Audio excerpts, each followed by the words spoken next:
And we've seen his best days in in Toronto, and you're like, I don't think he's gonna have that same role anymore. He's in Chicago, and he is playing even better. Honestly, this is better than what I've seen anywhere in Toronto.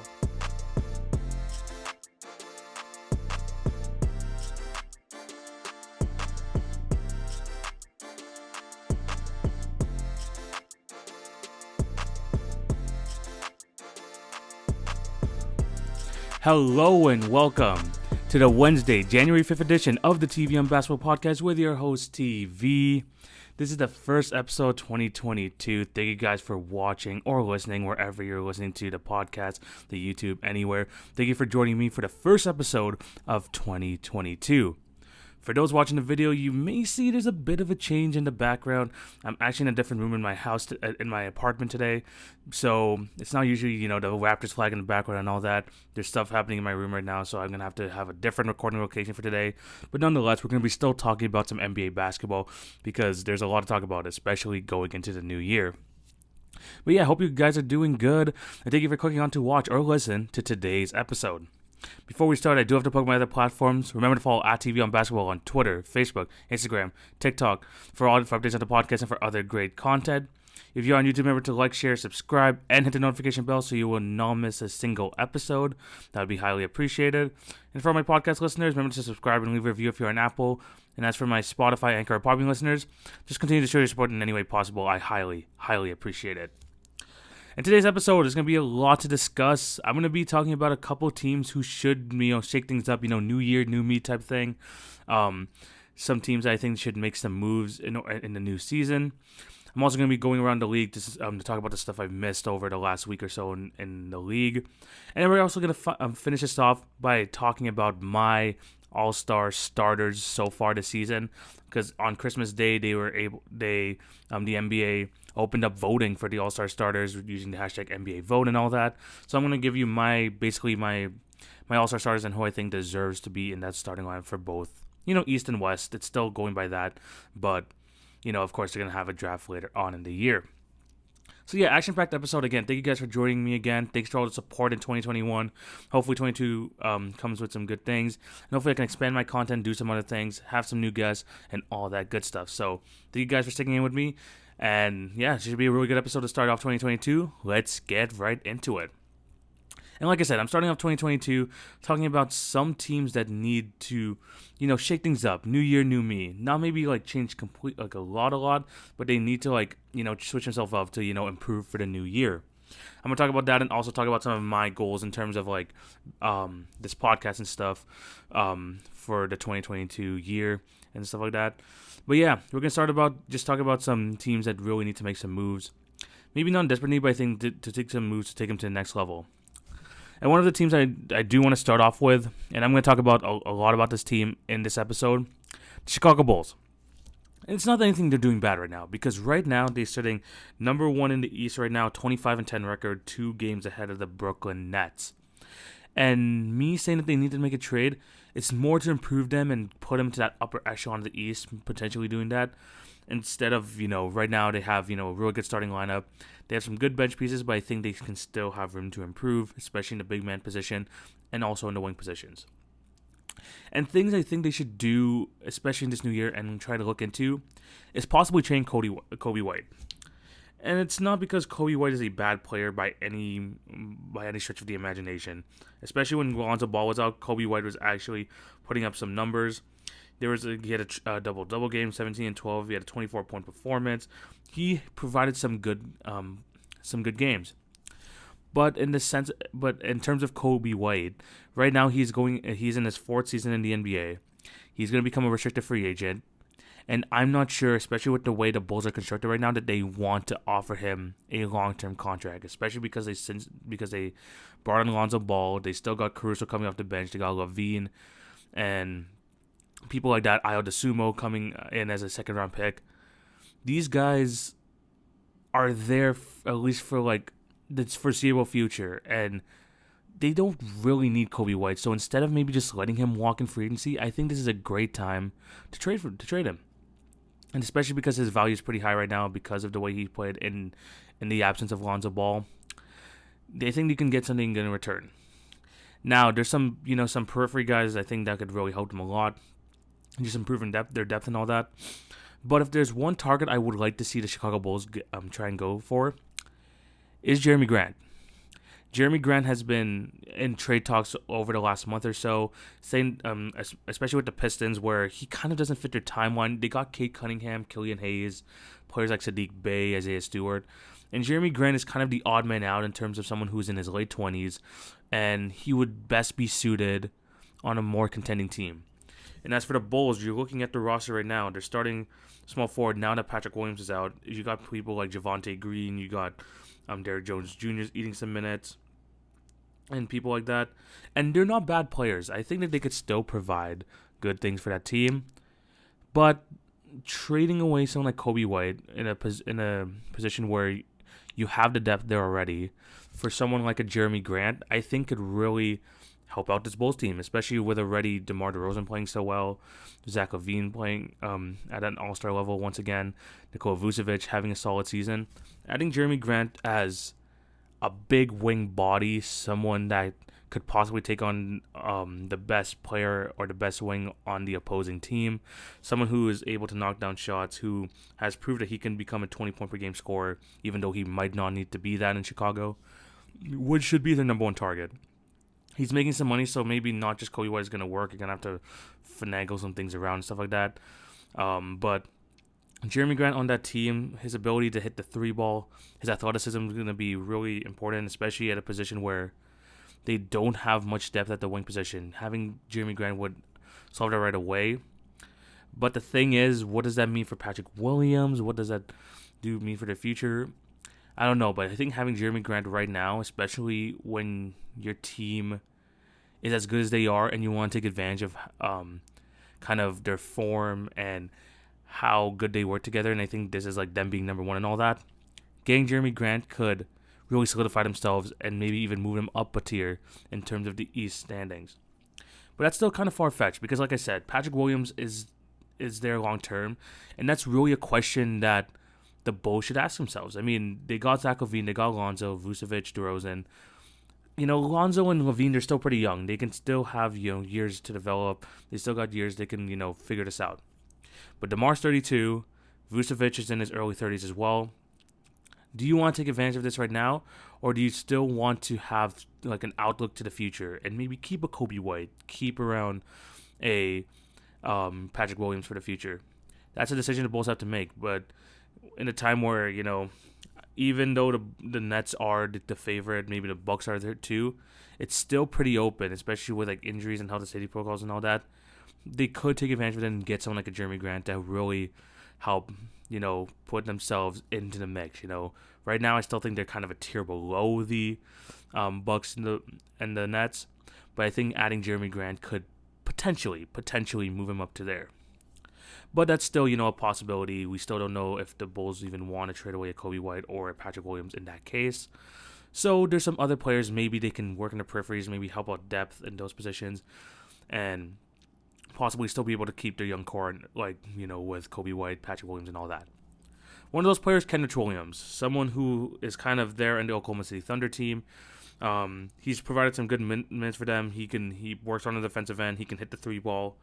I think he could be like a good player for them, especially because he's played like a lot of the games this year already.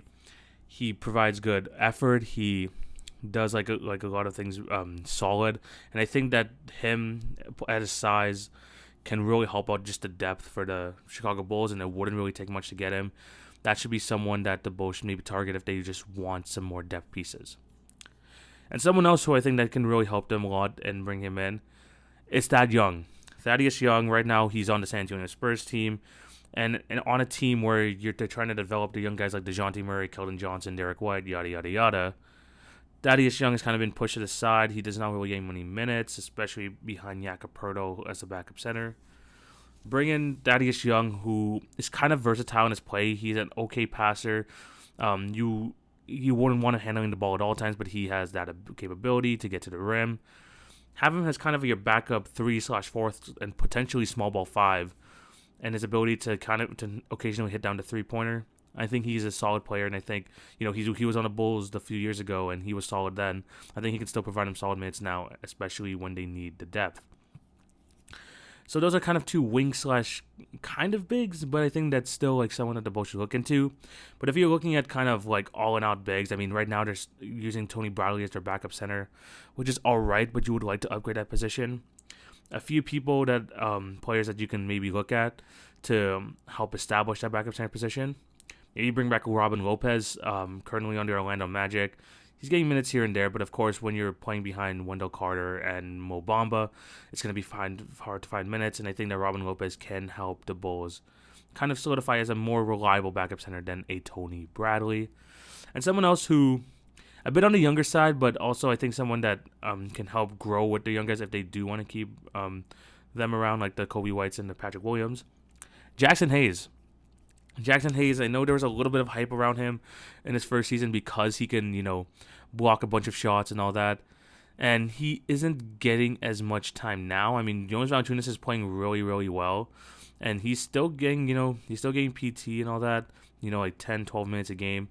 But I think if he goes on the Chicago Bulls, maybe going under Vucevic to help improve his offensive game. He's still young enough at only, I think in his early 20s. He's very, very young still. Jackson Hayes, he's still like very, very young. I think he's like 21, 22. Yeah, he's 21 years old. He can still have time to grow, and maybe going on to Vucevic, he kind of has the athletic potential already. He can maybe be a good piece for them off the bench.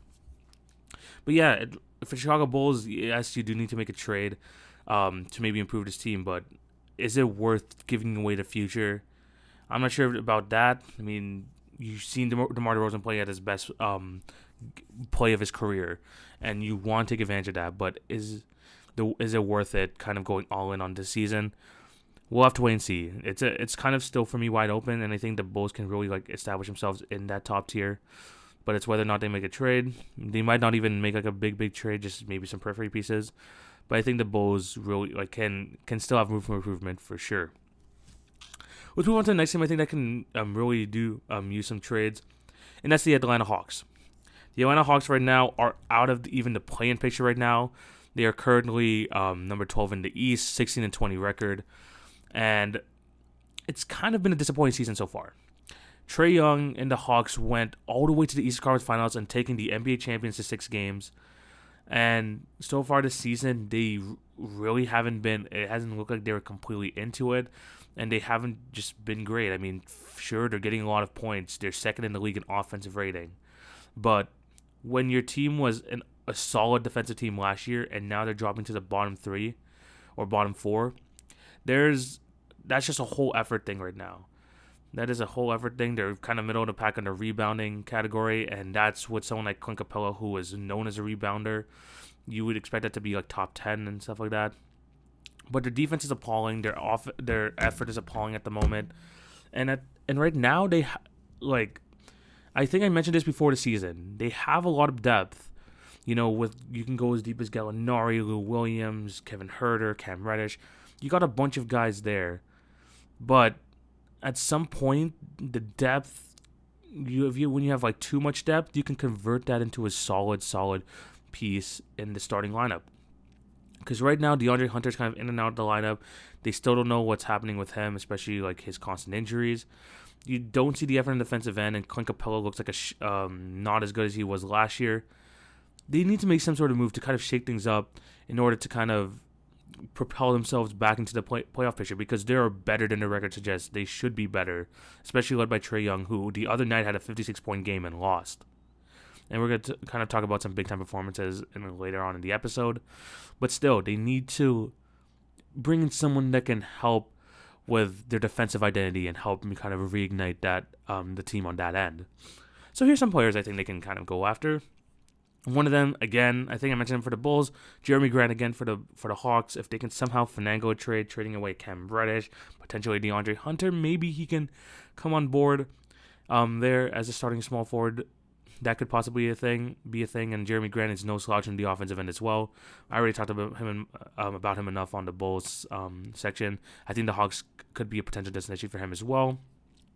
And these two players, I mean, one guy for sure is on the trade market. I think he could It won't take much to get him. And then the other guy is a bit of a surprise, but I'll talk about him after. The first guy, Robert Covington. Robert Covington has been on the Portland Trail Blazers for, I think, 2 seasons now, maybe a little bit more because he did get acquired at the trade deadline. But bringing in Robert Covington, someone who could stretch the floor, he has the ability to hit the 3 ball, and him being a very good help defender, I think could really help out the Atlanta Hawks team. Him being like kind of athletic, him able to hit the 3. Maybe that's kind of the type of player that they need more to help their defensive identity.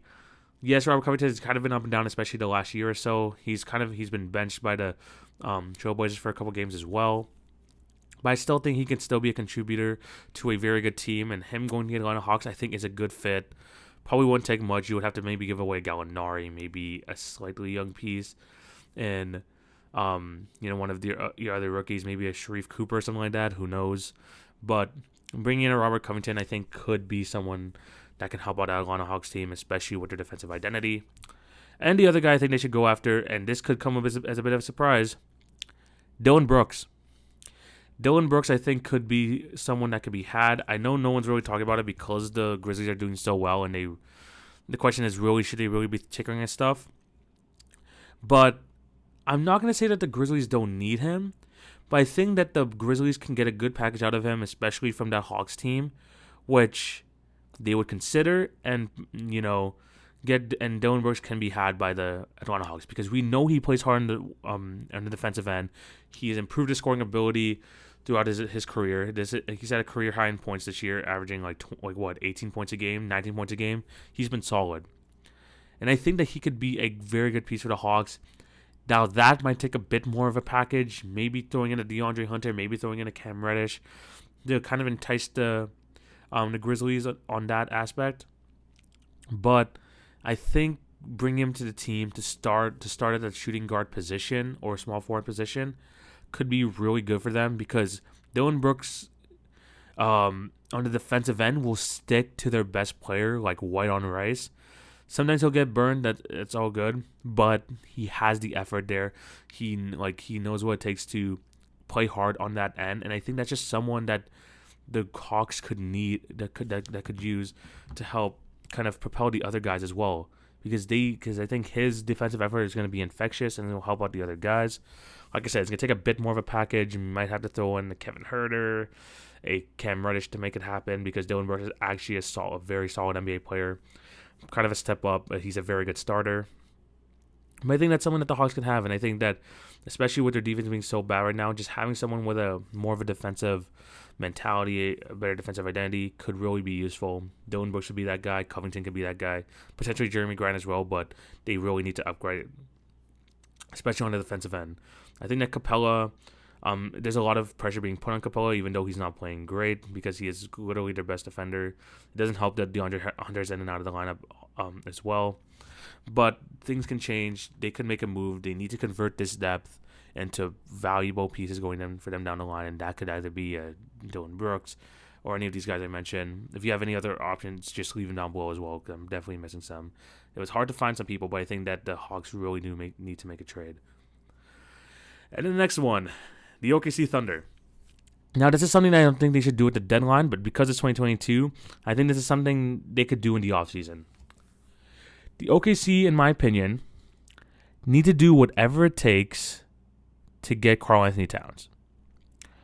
Karl Anthony Towns has kind of been there in the Minnesota Timberwolves, made the playoffs one year with Jimmy Butler and stuff like that, and he's having another good season, but the Timberwolves sitting in 9th place right now. I mean, good for them. At least they're kind of like in the mix as well with the rest of the teams in the West, because it's actually kind of crazy how similar the records of people between 5 to 9 are.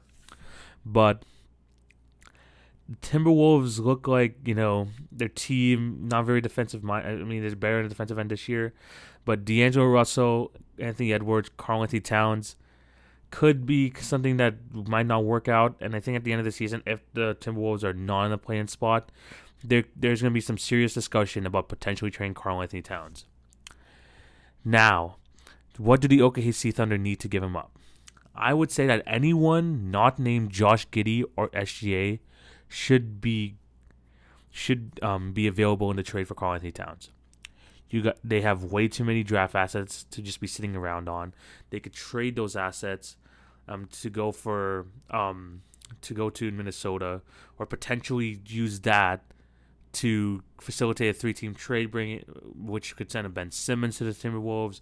That could send, I don't know, potentially a Miles Turner. I don't know, just some other piece to go there. And I think the OKC Thunder at least have the picks to make that work. Because I do believe that Karl-Anthony Towns just needs some sort of change of scenery. And what you see with OKC is a team that no matter who they have on the court, they're going to fight as hard as they can. They drafted well. They got Josh Giddey at 6, which was a questionable pick at the time, but it feels like a lot of people are on board with it now. SGA turning into a star. Bringing in someone like Karl-Anthony Towns and using a lot of your draft capital to bring him in, and maybe preparing him potentially with another like top pick this year in the draft, I think that could be something very intriguing for the Oklahoma City Thunder to think about. Maybe they might get someone like a Paolo Banchero, a Chet Holmgren to add to that as well. I think that if you can somehow get a bunch of your picks going out and still be able to get Karl-Anthony Towns, I think that's a massive W for the Oklahoma City Thunder. And I think at this point, the Thunder, I mean, they just got another second-round pick in a Mie One trade, but they need to convert these assets. You're not going to be like the Celtics and throwing darts at the board constantly, hoping you'll hit on another star. You got a couple of pieces there now, and Giddey and Shea as your future backcourt. You need to start improving the periphery and making some blockbuster trades to actually have this team competing. Because I think they have a good coach. They got a good culture going on there, because no matter what, they're still fighting. But they need to have another star alongside SGA there. And I think Karl-Anthony Towns, being a center, being a position of need for the Thunder, they should do whatever it takes to get him. Because he could be available in the offseason, especially if the Timberwolves drop. They should be looking into him. But yeah, those are the 3 teams I think they need to change things up for the 2022 New Year, New Me type of thing. Let me know down below what you guys think. Are any of these trades realistic, or if you have any trade packages, also leave them down below. Leave them in the comment section of the Instagram post, whatever it is. But yeah, now we're gonna talk about me a little bit and talk about kind of my goals for the 2022 season, 22 year in terms of this podcast and content and all that. I'm gonna try to expand my TikTok content. I'm doing a lot of the NBA Daily Picks contest with Jaylen from the Hoop Talk podcast. Hopefully, you guys keep me up with that, because it's a really, really close race. I don't know the records after yesterday, but I think he's still like 2 games behind or something, so it's really, really close. I want to start going to different, maybe talk a lot more about other topics on TikTok, maybe some short topics. So you have to wait and see. I want to start doing some more stuff on the Instagram as well. I was doing a lot of graphics before. Maybe I can get back to that in the future, which would be really, really cool. And in terms of maybe content for the channel, I talk a lot about the NBA. Potentially this season, I am going to maybe incorporate some March Madness, maybe incorporate some WNBA, try to incorporate just other things into the podcast, and maybe help expand to a wider audience. That's something I plan to do. Just because there's a lot of good basketball out there, and I feel like I've been in the dark, especially with NCAA and WNBA. I mean, and NCAA, it's not really popular here in Canada. And I think that I can get into it, especially with March Madness coming up again this year. I think it'd be really good. And in WNBA, there's a lot of talented women in that league. And I think that it definitely needs a lot more recognition. And I think that watching these games can help me get a better understanding and also a better appreciation for the sport over there.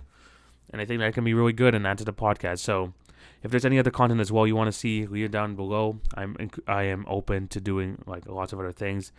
But yeah, excited to see just more basketball. Hopefully I get to watch a lot of hopefully the NBA season, I'm not going to say knock on wood, of course. No, it's not going to shut down, but hopefully it continues on. Not too many health and safety protocols, and we get a relatively healthy playoffs and all-star game and all that going forward. So, I mean, a lot of the guys are coming back, which is good, but hopefully we can keep it that way. Hopefully it continues to go well.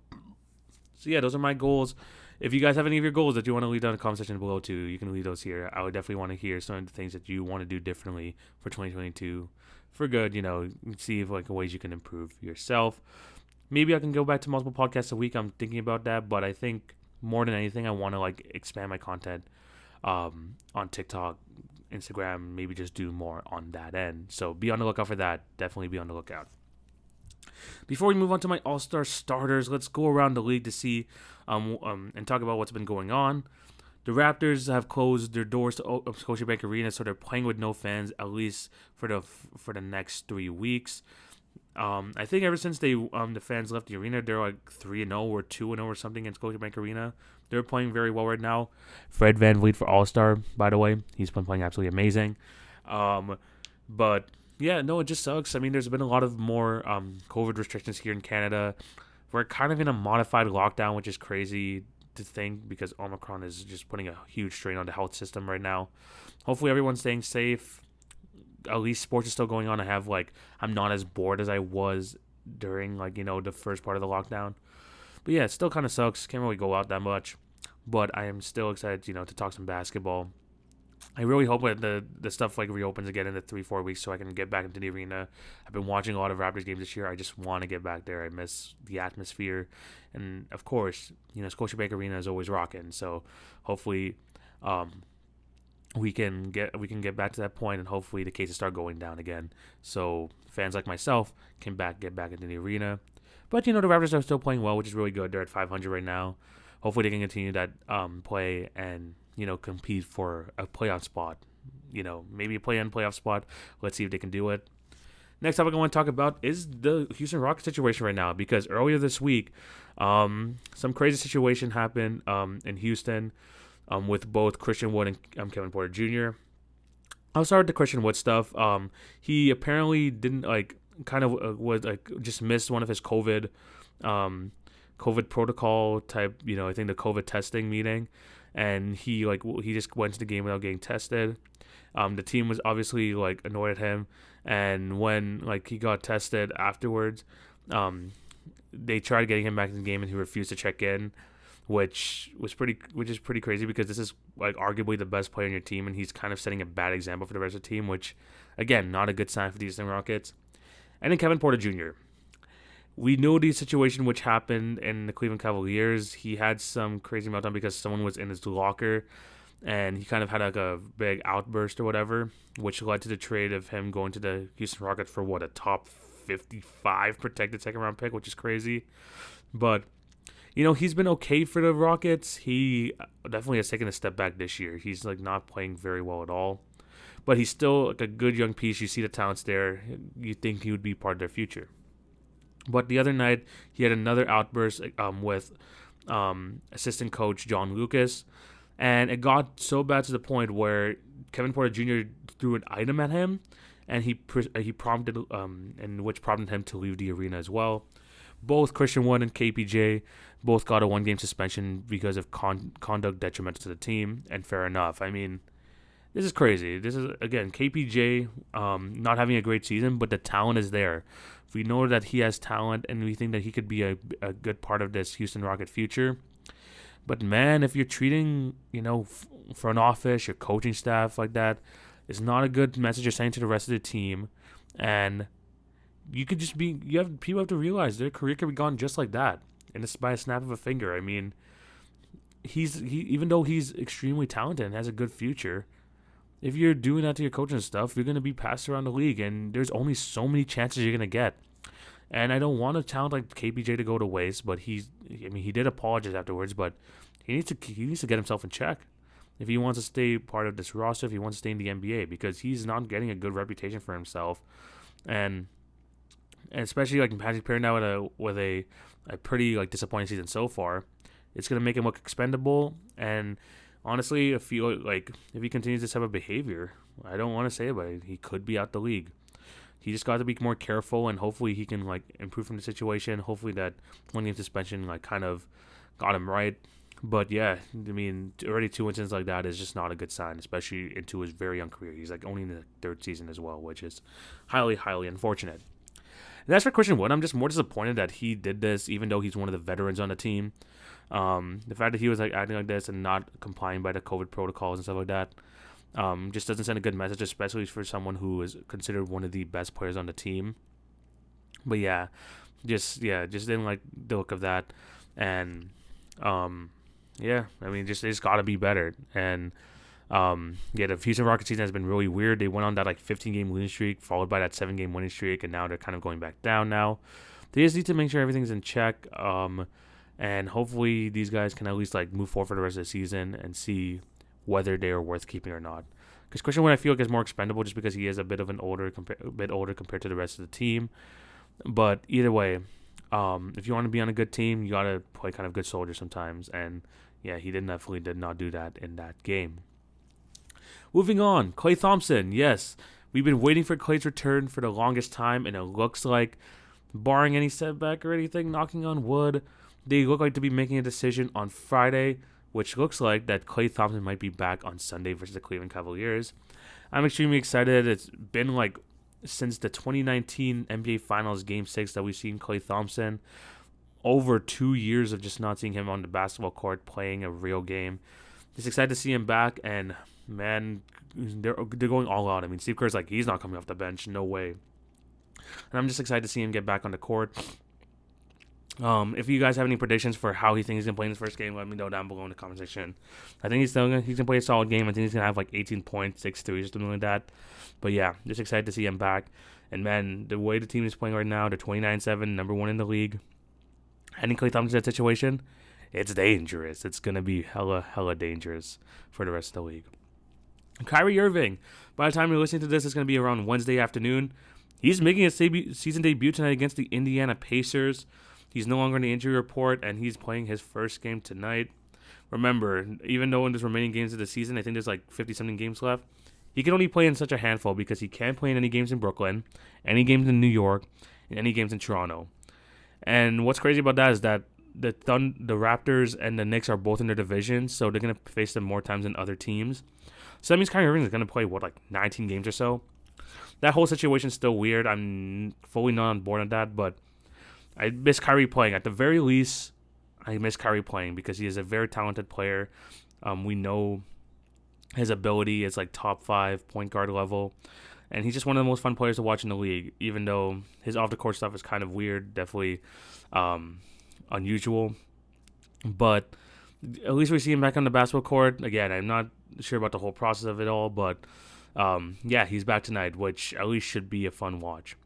It's going to be interesting, though. I mean, they said they didn't want a part-time player, but now they're going to be doing this. And I remember I talked about earlier on the season. Are they going to kind of tank the first seed so they have a few games where they're away and stuff like that? I don't know, but we're going to have to wait and see. Next up, a few trades happened over the weekend as well. Mie One and a second-round pick in 2028 gets sent to the Oklahoma City Thunder. Look at that. Of course the Thunder get a second-round pick. And yeah, just a clear spot, cap space and like the luxury tax and all that for the Utah Jazz, so they had to get that done.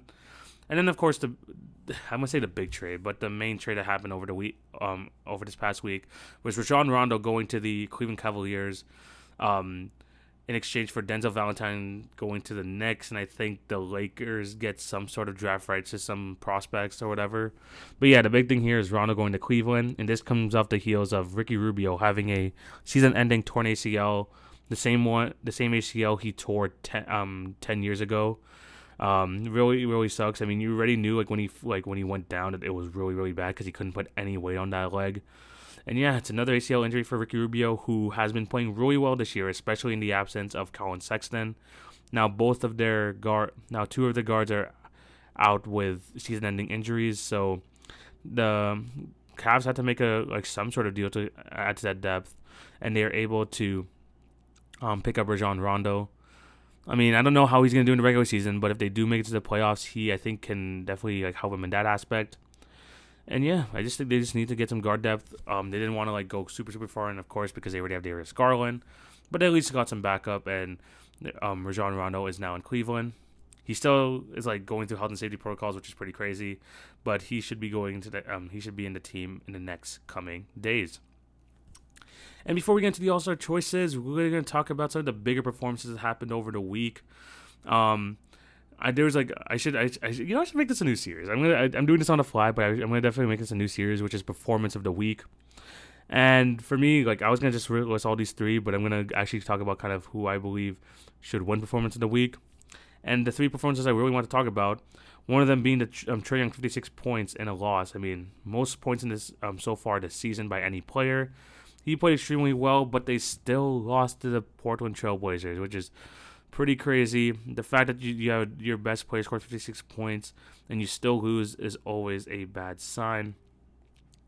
And that kind of just proves my point. I mean, Trae Young can score 56 points, but if you're giving 136 up to the Portland Trail Blazers, Yeah, that's not good at all. And Trae Young, even though he scored 56, of course he wasn't happy. He had 14 assists in that game as well, which is absolutely crazy. But man, yeah, wasn't very good. Not very good. Season so far for the Atlanta Hawks, but very good game for Trae Young. Jaylen Brown, I want to talk about because he has had a really good week. He had a really good game as well. A lot of their team is dealing with health and safety protocols, but Jaylen Brown's still on that team, and this guy, he wasn't going to lose to Orlando Magic. I think that was a breaking point. He's going to be like, okay, we can lose this game, we can lose that game. We're not losing to the Orlando Magic, and he did everything in his power to get the win, scoring 50 points in an overtime victory, 11 rebounds, 4 assists, 90 for 29 shooting.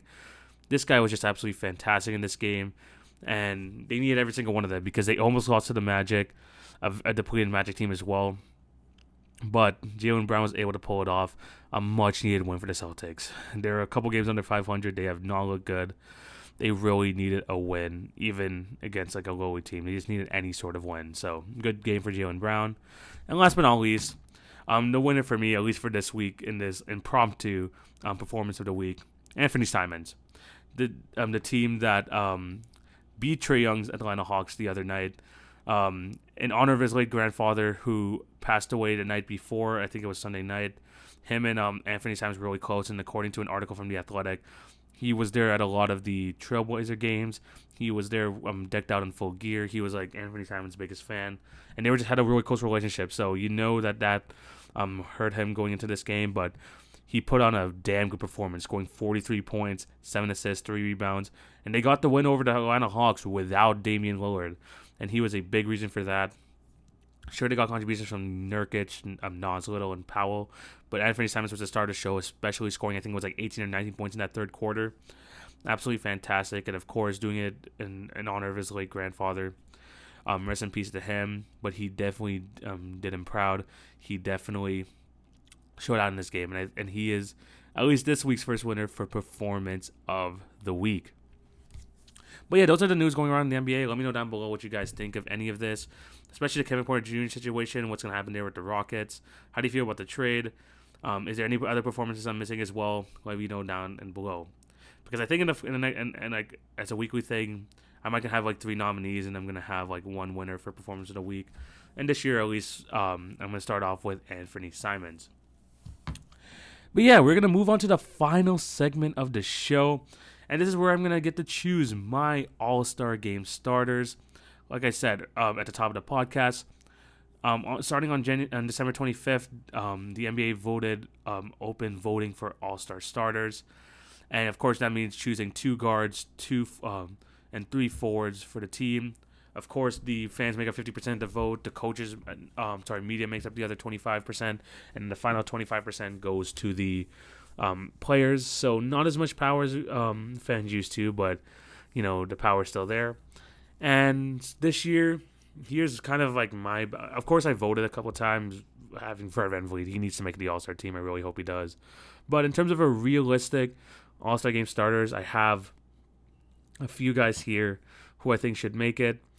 It could be universal, but there's definitely some people I had trouble keeping off and stuff like that. And I'll definitely get into it when we get there. But yeah, I'm going to make my All-Star Game starters. Let me know down below whether you agree or disagree. I always feel like I start off in the East, so I'm actually going to start off with the West today. And the guards one was a hard one, especially for that second guard spot. So I'm going to go with what I think. I'm going to start with the guards. It's kind of like, I'm just going to do this. I have my list here, but I was just like, okay, you know what? I'm going to start off with the guards. The first guard who I think 100% should make it, no questions asked, Steph Curry. Steph Curry, current MVP candidate right now. He is playing absolutely fantastic. He did have the 9-point game against the Miami Heat, but, they still came out with the win. Jordan Poole scoring 30-plus in that game. That really did help them, but nonetheless, Steph Curry is having a fantastic year this year. 27 points a game, 6 assists, 5 rebounds, almost 40% from 3. His percentages are kind of down from usual because he's shooting like 43% from the field, which is un-Steph-like, but still 90% from the free throw line. He's just so good, and being the best player on the number one team in the league, we already know what Steph Curry is all about. Greatest shooter of all time. Just beat the record this season as well. There really shouldn't be any question for Steph Curry making the All-Star game. I mean, he does everything so well. One of the most impactful players in the league. One of those players I would deem game-breaking. He 100% deserves to be an All-Star starter like he is basically every year he's healthy. But this other guard position, this is where I think I had a tough choice. I have a guy here who I think has come along a lot of late, but I was very high on him at the beginning of the season. And it was tough because there's some other guys I wanted to put in this position. One of them being Devin Booker. I think he's had a fantastic season, and I think he deserves a shout as a All-Star starter. CP3 as well. CP3 has had a really good season. Again, the numbers don't back it up, but he has been playing absolutely fantastic once again. And I decided, you know what, they're probably going to make the All-Star team, but I think they'll go on the bench because the guy I have here is the guy I've been raving about all season long. The hashtag is still going strong. Ja for MIP. My second guard, Ja Morant. And is it a bit of recency bias? A little bit, but at the same time, the Memphis Grizzlies on a current 6-game winning streak. Ja Morant leading the way right now for that team, averaging 25 points a game, 6.5 assists, 5.5 rebounds, 40% from three. 40. Ja Morant. 48, almost 50% from the field, 77% from the free throw line, 1.5 steals a game. This guy, like I said before the season, I'm like, Ja Morant is going to be that guy this season. He is going to elevate his game. And I'm just glad he's proving me right now. I think I would have him as my number one most improved as well. He's playing absolutely fantastic this season, and I think he is, like, at least at this moment, is in the conversation, and I think he is going to be the second guard for the Western Conference starters, which is absolutely crazy to think about him taking that jump from not being an All-Star to becoming a possible All-Star starter, most improved and all that. I mean, Desmond Bane opened up the question a few days ago, like, instead of like asking whether he should make the All-Star game or not, because he's 100% making it, let's be honest. But maybe we should start talking about him being one of the top point guards in the league. And I mean, he said best point guard in the league, but I'm like, no, it's still Steph. But he definitely should be in that conversation. Ja Morant has been that guy this season, and I've been raving about him all year, and he's just continuing to further and further my point that he is going to be that guy. And as of right now, he deserves to be in that second guard position. I mean, Steph Curry was the obvious choice, but I think you can like definitely have a few guys for there. But I'm going to definitely go with my guy, Ja Morant. Now let's move on to the forwards for this. I mean, two of them I think are pretty obvious, and then in the third one might cause a bit of controversy, but we're going to have to wait and see. The first forward, LeBron James. He's going to be the leading vote getter. He's going to 100% make it. He's been playing absolutely out of his mind recently. The Lakers could be doing a bit better, but they are back over 500. LeBron being a big part of that, especially with the health and safety protocols that's going on.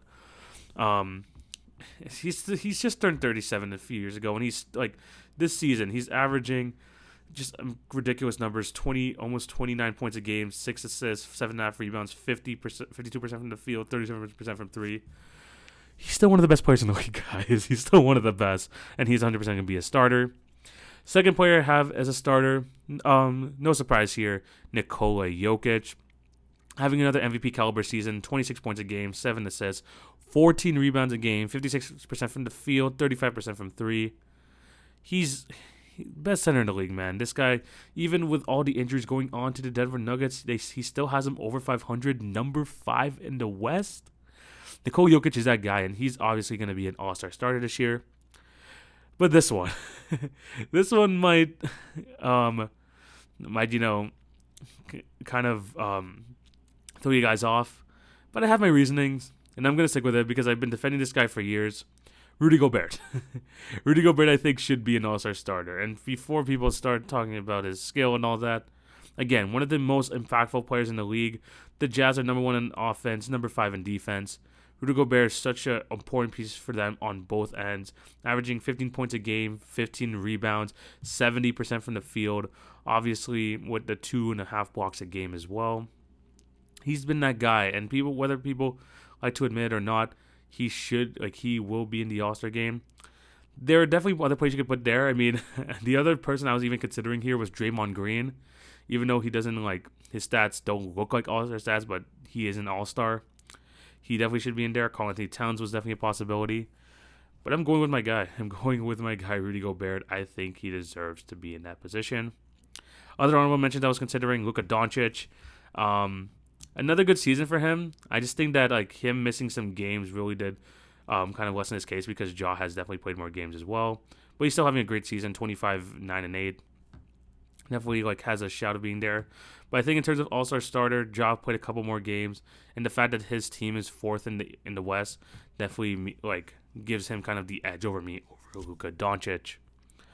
Now let's move on to the East. And I think four of them are absolute locks for the starters. If we're like ending it today or whatever. I'm gonna start with the front court just because I think it should be unanimous at this point who the front court for the East should be. We can go this really quickly. Kevin Durant, number 2 team in the East right now, having an MVP caliber season. He's leading the league in scoring right now as well, averaging 29, almost 30 points a game. He's been playing absolutely fantastic. 8 rebounds, 6 assists, 51% from the field, 37% from 3. I mean, what can you say? It's freaking Kevin Durant, one of the greatest scorers of all time. He's making it look easy even after the Achilles surgery. He is still playing at an absolute high level. And the Nets have lost 3 straight games, which is it sucks right now. But at the same time, Kevin Durant is still that guy. Even coming out of health and safety protocols, he's looked absolutely fantastic. He's 100% an All-Star starter. Another absolute lock for the All-Star starters, Giannis. Yeah, what a shock. Giannis Antetokounmpo is going to be an All-Star starter. He's played 31 games this year, 28 points a game, 11 rebounds, 6 assists, 53% from the field, 27% from 3, 69% from the free throw line. But Giannis is playing absolutely fantastic. Again, one of the better players on the defensive end as well. It's Giannis, man. It's freaking Giannis. Coming off a Finals MVP and all that. And Sam still playing up his numbers, potentially being an MVP candidate as well. He's 100% going to be a All-Star starter. And last but not least, Mr. Second Place from MVP last year, Joel Embiid. Joel Embiid, for me, is going to make the All-Star team. His team right now is 20-16. They're on a 4-game winning streak. And, man, Embiid has just looked dominant, especially these last few weeks or so. 4 straight 30-point games. This guy got a triple-double 2 nights ago against Houston, 31, 15, and 10.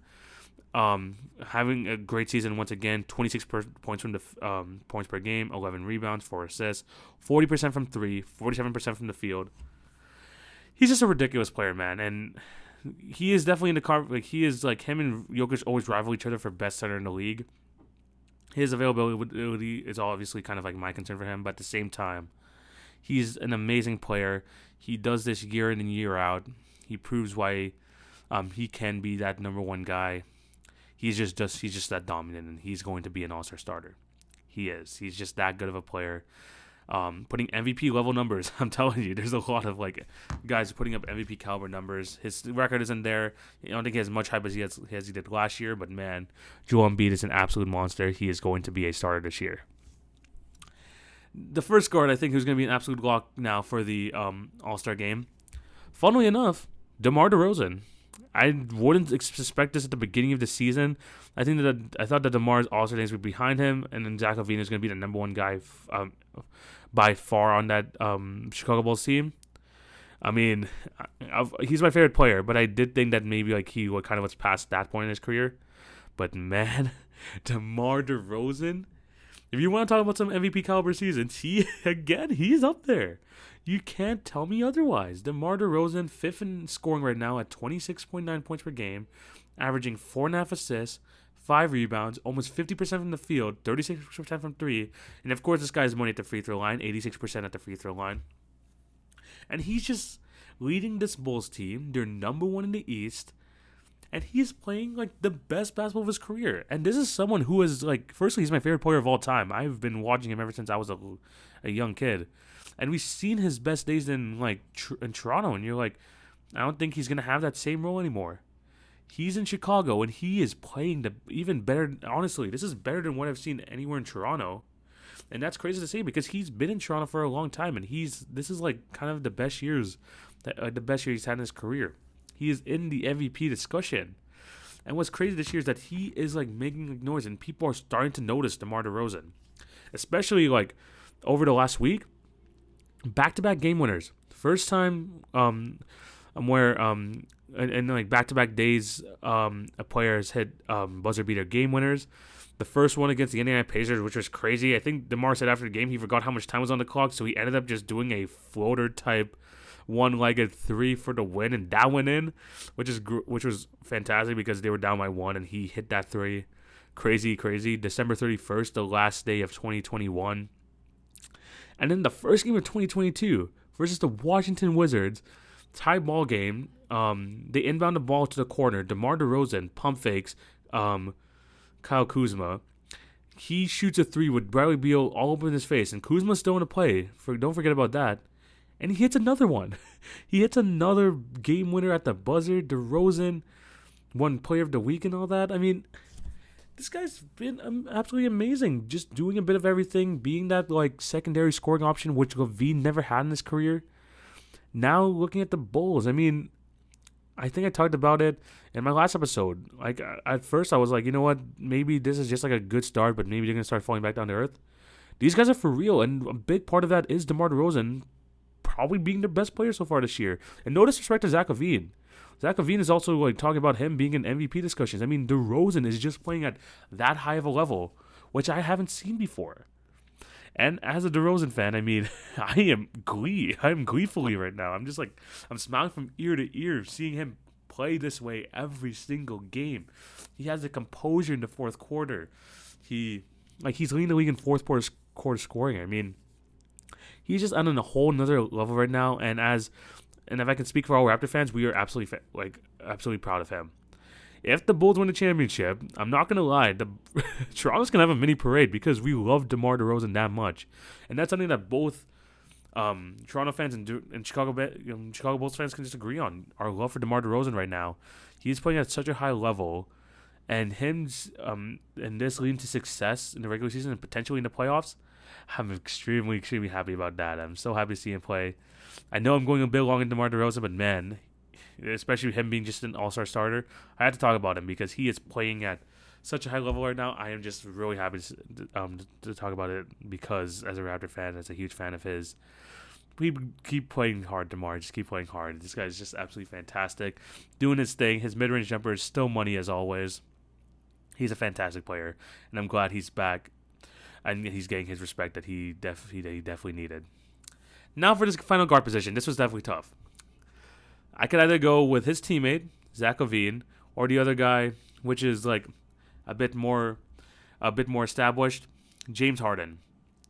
I'm going to make my case for James Harden first because I know people have been talking, like, especially early in the season, they're like, oh, he's kind of washed. He's not the same guy anymore. But at the end of the day, he's still averaging like 22.5 points per game. He's leading the league in assists at 9.9 assists, basically 10 assists a game, 8 rebounds. The shooting percentage isn't there, but at the same time, it's still James Harden. He's still playing at a high level. He definitely deserves like at least some recognition for potentially being an all-star starter. But ultimately, even though he's in, like, for me, just there, I'm going to go with Zach LaVine. He's played 33 games this year. Absolutely fantastic stats still. I mean, I talked a lot about DeMar DeRozan, but Zach LaVine isn't the slouch himself. 26 points a game, 4 assists, 5 rebounds, almost 50% from the field, 42% from 3, 85% at the line. I mean, he doesn't have the same kind of hype around that DeRozan has. He doesn't have the same kind of, impact he does. But man, Zach LaVine is having another fantastic year. He's putting up big numbers, and now he finally has help there in Chicago. He has someone to go to help him out in the fourth quarter. He doesn't have to take every single shot. It's been absolutely fantastic, and I think that at the end of the day, we're gonna get that Chicago Bulls backcourt duo of Zach LaVine and DeMar DeRozan. And even though I want to tell the NBA right now, DeMar is not a guard. DeMar has been a forward for the last 2 years now, but they still list him as a guard, which is good for him because I don't think people would choose him over Giannis, Durant, or Embiid. But the fact that he's a guard means he's probably going to start. I'm happy about that. And I think that we're going to have the Chicago Bulls backcourt there, DeMar DeRozan, Zach LaVine. I think they're going to round out the East starters. Yeah, I mean, I'm going to talk about it especially in a few episodes from now. And I'm just excited to see who's going to get chosen. Obviously, keep voting, #NBA vote and all that. But I'm gonna have like definitely my reserve picks like once they announce the starters coming out in the next couple of weeks or so, because I think the All-Star game is next month. Yeah, that should definitely be interesting. So hopefully like my picks are right. I think last year I got most of them right as well. But yeah, we'll have to wait and see. Let me know down below. Agree or disagree. If there's anyone else you would have there, Zach LaVine, Harden, I think that's going to be a bit of a toss-up. And of course, John Morant there right now. But if you have any arguments for any of the other guys, let me know down below. But yeah, I think this is where we're going to end today's episode. Thank you guys for watching or listening.